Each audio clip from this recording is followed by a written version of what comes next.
First of all, Doris, thanks for your time today. We appreciate it. Just wanted to get your thoughts once again this year. In honor of Springfield's fallen officers, there will be a Project Blue Light ceremony outside police headquarters in Springfield. As you know, it's been 35 years since your husband, Alain, and his colleague, Michael Schiavina, were killed on the streets of Springfield. Can you tell us a little bit about the Blue Lights Project as it's happening this year in November, and is it different because of COVID restrictions? We've always had it since 1988. A survivor, a mother called Dolly Craig, and she decided to put two candles, one for her son-in-law who was killed in line of duty in Philadelphia, and her daughter 2 years later. In 86, he died. In 88, her daughter, who was married to Officer Gleason, died also, leaving 6 children behind. So she decided to put 2 blue lights on her windowsill. And since then, the National Cops Group embraced it, and it became Project Blue Light. So throughout the years, different states, cities have been putting blue lights in their windows, whether decorate the tree or putting the light post blue for the holiday season, and to honor our fallen officers, but as well as thanking our officers. So when they see that blue light, I'm sure it just feels so good for them to see that they are appreciated and they are being thanked. Yeah, Doris, who's being invited to the Blue Light ceremony this year at the Springfield Police Department? Well, we contact the survivors and from Springfield, but as well, I invited the Holyoke because they have families surviving, and other survivors that I have numbers to contact to come and join us. I believe the city council and of course the mayor and the commission will be speaking. And so there was an invitation, but personally I contacted the survivors so they can come and join. Doris, for those folks who are seeing this interview and watching this interview and want to get involved in the Blue Lights Project, how can they help? Really, we're asking the people, the city of Springfield and throughout the state of Massachusetts and United States, is to put a blue light at their window. I mean, they could be as little as, I have one right here that we're going to be doing tonight. They'll be holding this blue light. And it's as simple as putting one blue bulb. And if they want to learn more about our organization, the National Cops of Concerned Police Survivors has information, as well as our chapter here in New England chapter of COPS. So there's more information on the Blue Light Project Blue Light. And Doris, can you tell us a little bit about your involvement with COPS and when that occurred and what that's been like over the many years for you? It was a saving grace for me. I get emotional because being young as I was at 28, being a young widow, a 2-year-old, and pregnant, where do you go? I have my loving family who supported me, but it's when they contacted me to go in 1986 to go to it was a memorial service, and a national cops reached out to me and going, and not knowing about this organization, I called Peter, my brother-in-law, and said, well, let's go, you know. And there I found other widows and surviving families, mothers, fathers, siblings, children, officers. They're there to support each other. And it's an organization that help each other out in rebuilding. And that's what we do. We give support to each other. And Susie Sawyer, who was the director at the time, and Lynn Bebo was the president. And it was roughly about 10 families.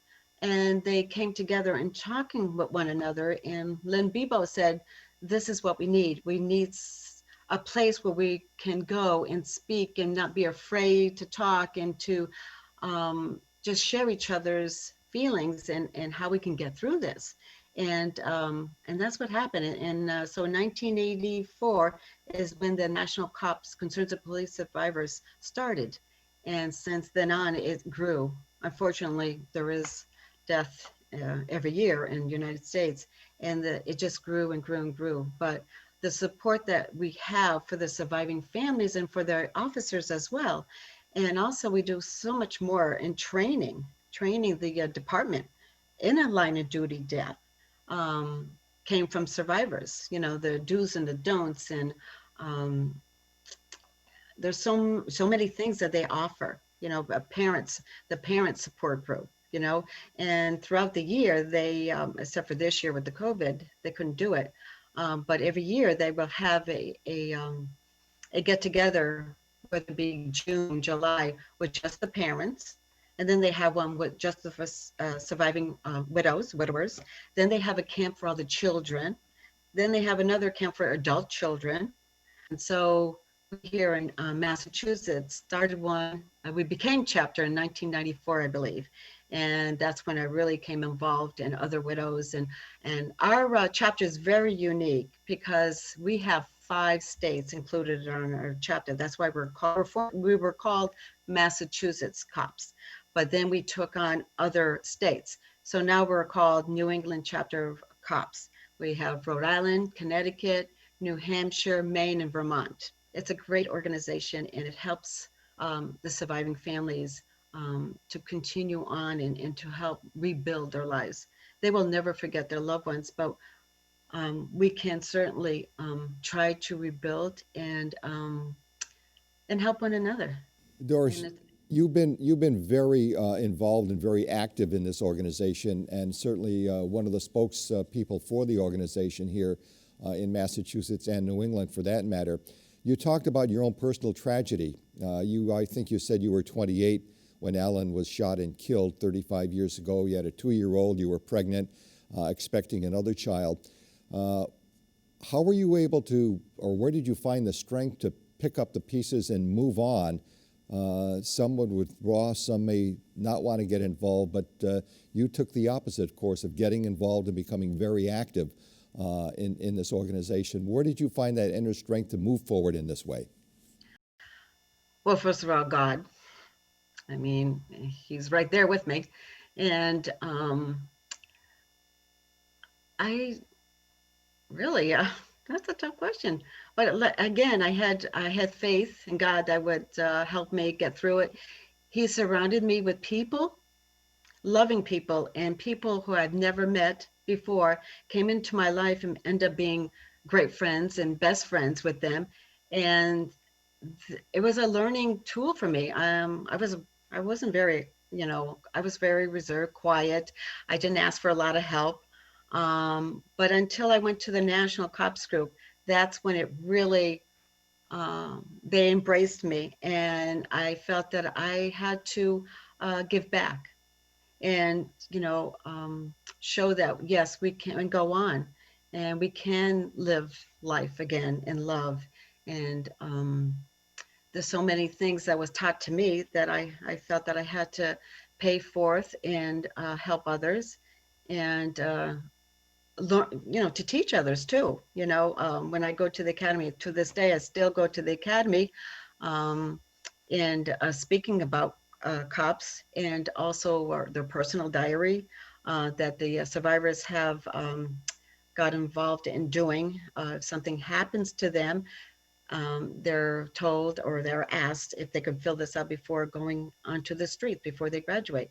Because if something does happen to them, it's much easier to have those pieces of paper and saying all her or his wishes are, and then we can go from there. Because going to a family and telling your loved ones that your officer was killed or died, and you don't know what kind of shape they're in, so that's less of a burden for the family to decide when the wishes are already there from that person, from the officer.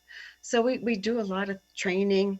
how to do a line of duty death funeral.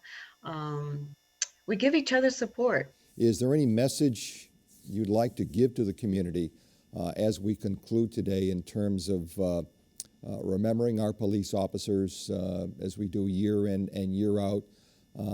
From your own personal standpoint, any final message you'd like to deliver to the community?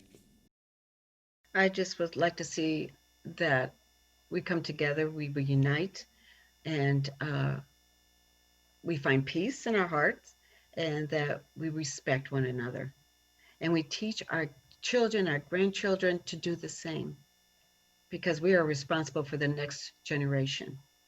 So let us do good. Let us teach our children, our grandchildren, in respecting and loving and caring. And I think that's it. Thanksgiving is coming along here, and we have to be grateful.